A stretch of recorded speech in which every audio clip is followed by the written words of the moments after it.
अभी आप लोग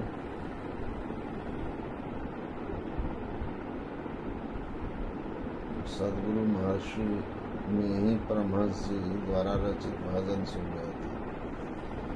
चलू चलू चलू भाई धरू गुरु पद धाय, ओ भाई दृढ़ अनुरागी भ्रम त्यागी हो भाई। और नीचे की पंक्ति में था तन सुख मन सुख इंद्रिय सुख सब दुख, तजी दे विषय दुखदाई भ्रम खाई हो भाई। हम लोग जो दुनिया में है ना, इस दुनिया को संसार सागर कहा गया है, समझे ना। तो अभी आप सब लोग अराउंड 30 और नीचे, यही है 30 के नीचे के लोग हैं। और जीवन का अधिकांश समय आप सब लोग संसार को सजाने और बेहतर करने का प्रयास में लगे हुए। सपनों में ज्यादातर इस समय लोग रहते हैं, है ना।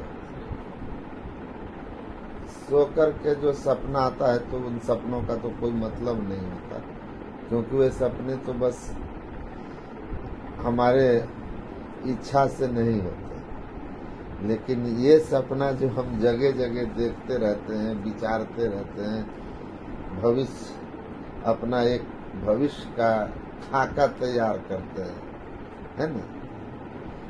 तो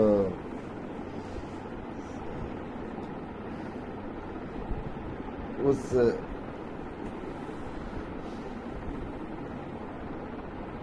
जो अभी आप सब लोगों की उम्र है ना, इस उम्र को सही दिशा की जरूरत होती है। बुढ़ापा में कुछ नहीं, बुढ़ापा जब आ जाएगी कुछ नहीं होना।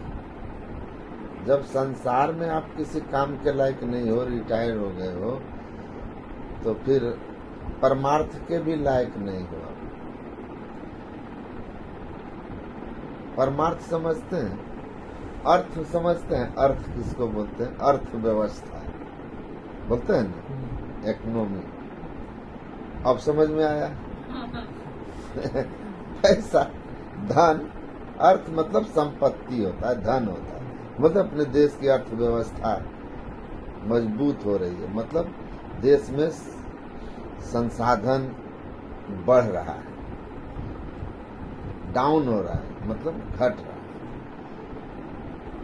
अर्थ का अर्थ होता है धन, संपत्ति, जिससे हम संसार के सुख सुविधाओं की व्यवस्था करते हैं। सुख के साधन जिससे हमारे जीवन में आता है ना, उसको हम कहते हैं अर्थ। इसी से ना आपने ये जो नया फ्लैट लिया तो किससे लिया? ये एक साधन है ना आपके सुख का। और इसको सजाया है आपने, सोफा लगाया, सब कुछ आपने लगाया, तो किससे लगाया? धन से। तो ये जो संसार सुख के लिए हमारे पास संसाधनों की व्यवस्था है, वह अर्थ पर निर्भर, समझ लीजिए। और परमार्थ का अर्थ हुआ परम अर्थ। परम माने श्रेष्ठ, सबसे विशेष संपत्ति, ठीक है, उसको परमार्थ कहते हैं। तो विशेष संपत्ति क्या है, यह भी जानना चाहिए। इसीलिए हमारे धर्म शास्त्र में, वेद में, गुरुकुल की शिक्षा व्यवस्था में बताया जाता था, द्वय विद्ये वेदितव्ये, ठीक है, दो तरह की विद्याओं का आपके पास ज्ञान होना चाहिए। और वो दो विद्या क्या थी? एक को कहते थे जिसको अपरा परा एव च, एक कहते अपरा विद्या और एक कहते परा विद्या। अपरा का मतलब होता था जो परा माने जड़ होता है, जड़ समझते हैं, और जो अज्ञानमय है, और परा मतलब होता है चेतन, मतलब ज्ञानमय। ठीक है, तो दोनों विद्या का ज्ञान होना चाहिए। एक विद्या जो है अपरा विद्या भौतिक विद्या है, भौतिक किसी भी भौतिक पदार्थ में ज्ञान नहीं होता है, वे सब अज्ञानी, वे जड़ है ना। वो मूव भी करते हैं जब हम बाहर से कोई फोर्स अप्लाई करते हैं, उनमें मूविंग क्षमता भी नहीं होती। तो वो जितने भी जड़ हैं वो सबके सब, उनका जो अध्ययन है, उनके संबंध में जो हमें ज्ञान है, उसको कहते हैं अपरा विद्या, उसको कहते हैं भौतिक विद्या, उसको कहते हैं मेटेरियल साइंस, कहते हैं। अब तक जितना कुछ संसार के बारे में वैज्ञानिकों की खोज है, लगभग 112-14 उन्होंने खोज रखे हैं ना, पीरियोडिक टेबल पढ़ते हैं, तो वे सब क्या है? मौलिक तत्व हैं। उन तत्वों से बहुत सारे पदार्थ बने हैं। तो इस तरह संसार के संबंध में हम समझते हैं। फिर बहुत तरह की शिक्षा है, कोई सीए की पढ़ाई करके अर्थ के बारे में समझता है, तो कोई विज्ञान पढ़ रहे हैं जो भौतिक खोज में लगे हैं, कोई समाज की संभाल के लिए प्रशासन में है। तो ये जितने तरह की शिक्षाएं हैं ना, इन सब का संबंध इसी भौतिक संसार से है। और हमारा शरीर भी जो है ना, भौतिक तत्वों का ही बना हुआ है, पंच भौतिक तत्व, क्षित जल पावक गगन समीरा। तो डॉक्टर्स भी जो भी पढ़ते हैं ना, वो इसी शरीर के संबंध में पढ़ते हैं, भौतिक तत्व के बारे में, है ना। तो ये अपरा विद्या है, ये अर्थ की विद्या है। परम अर्थ जो है परमार्थ और चेतन का ज्ञान है। और ये जितनी भी अर्थव्यवस्था का हमें नॉलेज होता है ना, जितनी भी भौतिक विद्याएं हैं, मटेरियल नॉलेज है, ये केवल संसार की व्यवस्था के लिए है, समझे ना। ये अच्छा मकान दे देगा, अच्छा सोफा दे देगा, एयर कंडीशन वगैरह सारी व्यवस्था दे देगा, लेकिन इन सब के बीच भी आपके जीवन में शांति रहेगी, सुकून रहेगा, चैन रहेगा। इन सब व्यवस्थाओं के बीच आप निश्चिंत रहेंगे, बेफिक्र रहेंगे, इसकी गारंटी नहीं है। जिनको अध्यात्म विद्या, स्पिरिचुअल नॉलेज का ज्ञान है, परा विद्या, स्पिरिचुअल नॉलेज, उसकी व्यवस्था, उसका ज्ञान है, तो आप के जीवन में हो सकता है कि संसाधन कम हो, लेकिन शांति जो है, सुकून, चैन, वो आपके जीवन में इतना होगा कि बड़े बड़े राजा महाराजा भी उसके लिए लालायित हो जाएंगे। ये बात आप अच्छी तरह समझ लीजिए।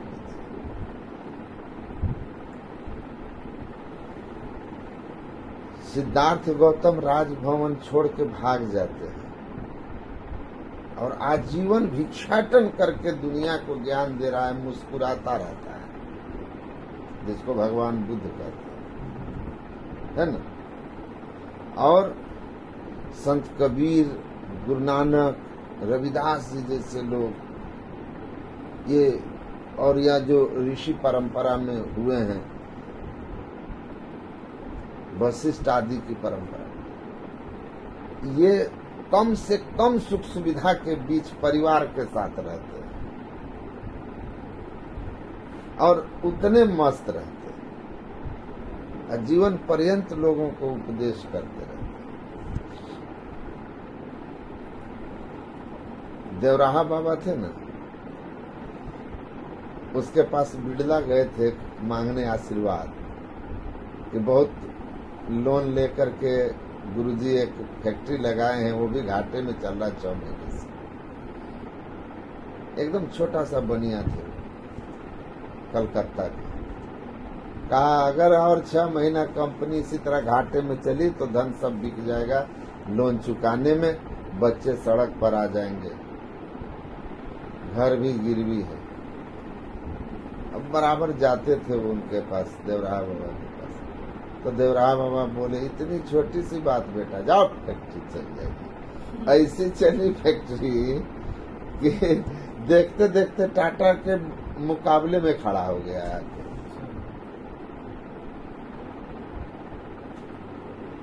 बिड़ला नाम हो गया।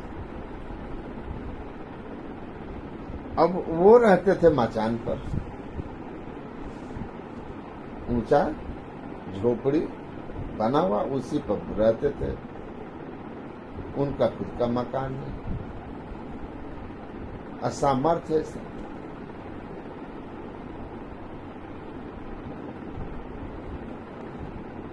तो उनके पास ऐसा क्या था कि बिड़ला बना सकते हैं, लेकिन बिड़ला वो खुद बनना नहीं चाहते। उनको इंटरेस्ट नहीं रहा, इसीलिए नहीं है कि उनके पास परमार्थ है। वो संपत्ति है जिसके सामने संसार की संपत्ति का कोई अर्थ नहीं है। समझे ना? बस ये उतना के लिए ही चाहिए जिससे जीवन निर्वाह हो जाता है। इससे ज्यादा उनको इंटरेस्ट नहीं है, इसके लिए एक्स्ट्रा एफर्ट नहीं है। प्रारब्ध से आ जाए तो कोई बात नहीं। ये तो आपको मानना ही होगा कि अंबानी से ज्यादा ज्ञानी इस देश में बहुत लोग होंगे, पर सब कोई धीरू भाई अंबानी नहीं बन सकता है ना। बिल गेट्स कहा मैं किसी कॉलेज इंस्टीट्यूट में पढ़ने नहीं गया, बहुत कम पढ़े लिखे थे, लेकिन दुनिया के जितने बड़े से बड़े इंस्टीट्यूशन हैं उनके स्टूडेंट्स हमारे पास आकर के एम्प्लॉय बनते हैं, है ना। तो प्रारब्ध भी होता है, डेस्टिनी जिसको बोलते हैं।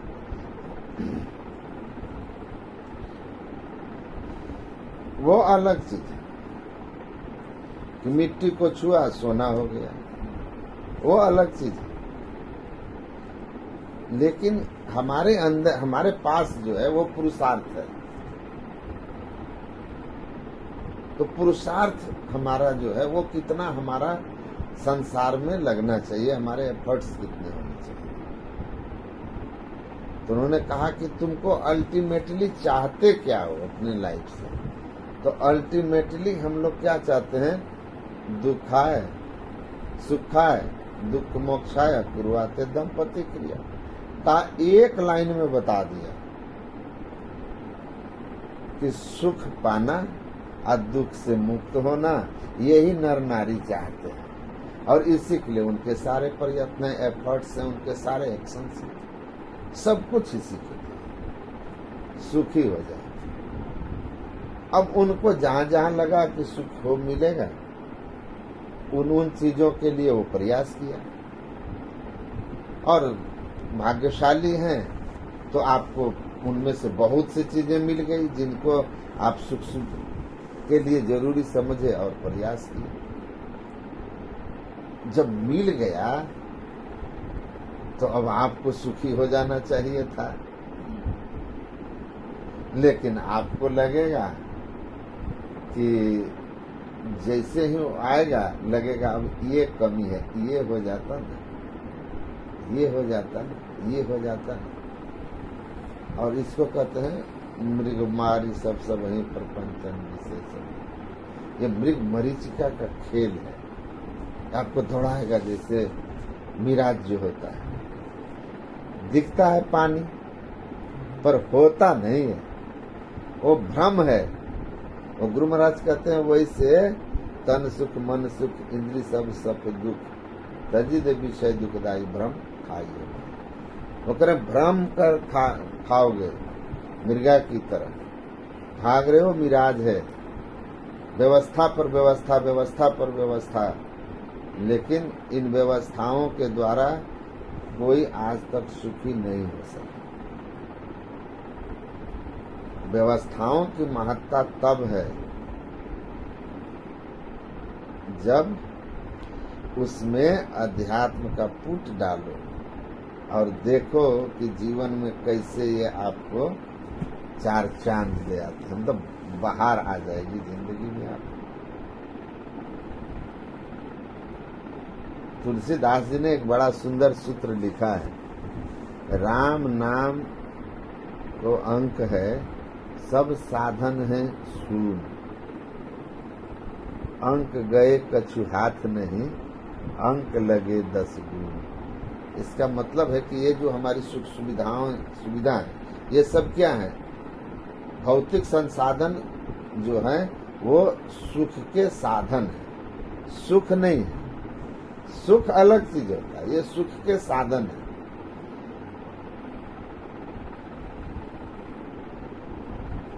अगर ये सुख होता ना तो हमेशा वही, ये पलंग अगर सुख होता, सुख रूप होता, तो इस पर आपका हमेशा इस पलंग पर बैठते ही आपके मन में चैन आ जाता, शांति सुकून आ जाता। लेकिन ऐसा होता है क्या? किसी दिन खूब आराम से सोए हैं और किसी दिन नींद नहीं आ रही है ना? ये सुख नहीं है, सुख का साधन है। पर ये सुख का साधन बनेगा कि नहीं बनेगा, ये तो निर्भर करता है कि आपकी मन की स्थिति कहाँ है ना? तो तुलसीदास कहते हैं सुनो, ये जितने भी भौतिक संसाधन है ना सुख के लिए, ये सब जीरो है, इनका वैल्यू अपने आप में जीरो है, खुद में इनका कोई वैल्यू होता नहीं।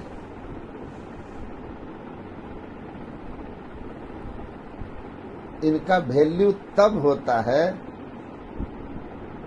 ये जब किसी अंक के राइट साइड में बैठते हैं जाकर, है ना? जीरो का क्या है? जीरो, उसके पहले कोई अंक लगा दो आप, उसके लेफ्ट में लगा दो, जीरो राइट में होगा, 10 टाइम्स वैल्यू बढ़ाएगा उसका भी और अपना भी, उससे जुड़ करके 10 टाइम्स हो जाएगा। वैसे कहते हैं ना, ये जो परमात्मा की भक्ति है, जो अध्यात्म का ज्ञान है ना, ये एक का नंबर है। ये इस नंबर को लिख करके अब उसके बाद जीरो पर जीरो देते जाओ, हर बार 10 टाइम्स वैल्यू बढ़ेगा। 10, 100, 1000, 10,000, 1 लाख, 10 लाख, है ना? ये बढ़ते जाएगा। एक को अगर तुमने डिलीट किया तो इरेज कर दिया, 0, 0, 0 सब जीरो। तो कहते हैं ये जो हम लोग सुख के लिए प्रयास कर रहे हैं, दुख से बचने का उपाय कर रहे हैं ना, इसमें केवल भौतिक संसाधनों के ऊपर हमारा ध्यान रहता है। इसीलिए 0, 0, 0 इतना सारा जीरो इकट्ठा कर लेते हैं और लास्ट में फिर लगता है कि जिंदगी ही जीरो हो गया।